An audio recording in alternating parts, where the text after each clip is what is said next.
So everything is halal, and yeah, this is not a clickbait. Assalamu alaikum everyone. Welcome to day 22 of our series of reminders for youth. So आज मैं आपको बताऊंगा कि what is halal versus haram, और मैं कहता हूँ कि हर चीज़ हलाल है सिवाय उसके जो अल्लाह और उसके रसूल यानी नबी पाक सल्लल्लाहु अलैहि वसल्लम ने हराम करार दी है। यानी कि अगर हम बात करें तो पहली हम मिसाल लेते हैं पोर्क की, जो है खिंजीर। अगर खिंजीर को खाना साफ मना है,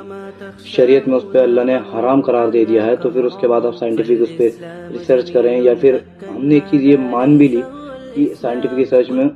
ये तक बता दिया गया है कि हाँ इस चीज़ को खाने से कोई डिसएडवांटेज नहीं है, तो फिर भी आप नहीं खा सकते क्योंकि वो इस्लाम में हराम दी गई है। और इस्लाम में जो चीज़ें हराम दी गई हैं उनका एक रीज़न है,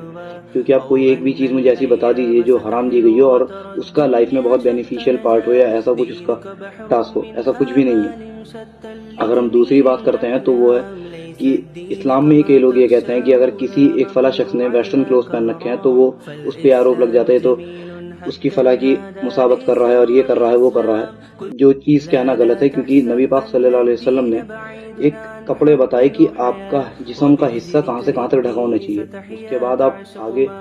वो चीज़ कवर करके चल रहे हैं, तो उसमें वो चीज़ कोई गलती नहीं है। अब जो आजकल के लोगों ने ये चीज़ बना ली है,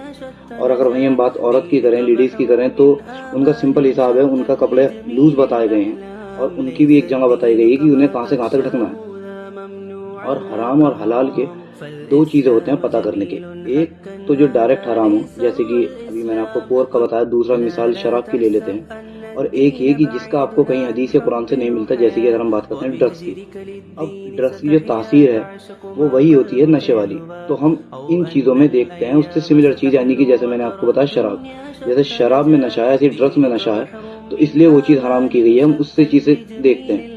और अब लोग ये भी कहने लगे हैं कि इस्लाम ने तो हर चीज़ पर रेस्ट्रिक्शन लगा दी है, लेकिन मेरा मानना ये नहीं है। मेरा मानना ये है कि जैसे ज़माना अब इतना गुमराही की तरफ जा चुका है, इतना अय्याशी या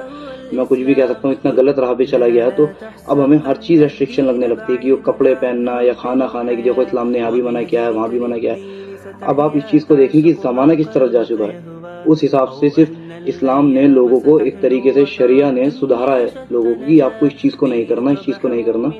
जो चीज़ पाबंदी लगाई गई है।